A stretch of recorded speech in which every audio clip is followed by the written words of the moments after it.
Who's Who of the American Revolution.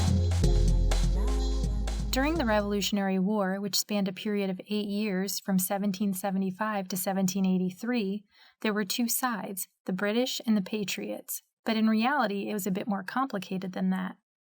For example, what is the difference between a Loyalist and a Tory? Who were the Redcoats and why were the Patriots called Patriots instead of Americans? These questions and a few others will be answered today. When historians look back at the people living in the colonies during this time, they estimate that about 1/3 of them were against the war, 1/3 of them supported the war, and 1/3 of them didn't have a preference one way or the other. Other historians disagree and argue that only 15 to 20% of colonists were opposed to the war, and as many as 50% of colonists were in favor of independence. We may never know the exact numbers, but here's what we do know. The colonists against the war were known as Loyalists or Tories. Loyalists took on this name because they were loyal to England and King George. They were also sometimes called Tories, which was the name of the political party back in England loyal to King George. Many Loyalists were wealthy landowners living on large plantations in the South.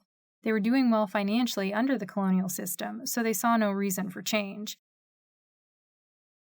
Many of these wealthy Loyalists came from aristocratic families back in England. Some of them even had family members serving in the British Parliament, so it makes sense that they wanted to stay united with Britain. Last, but certainly not least, we have the Redcoats. This was the nickname given to British soldiers inspired by the red jackets worn as part of their uniform. So, we've been talking about all the colonists who were against the war, but what about the colonists in favor of the war for independence? Generally, the colonists in favor of the war were referred to as Patriots. This term can refer to average citizens as well as the soldiers fighting against the British. The Patriots weren't called Americans yet because the United States wasn't a country. Instead, colonists were usually identified by the colony or city they lived in. For example, George Washington lived in Virginia and was therefore a Virginian. John Adams was born in Massachusetts, making him a Massachusettsian.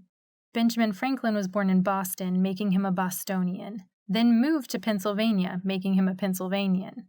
It wasn't until several decades later, in the 1800s, that citizens of the United States were commonly referred to as the Americans.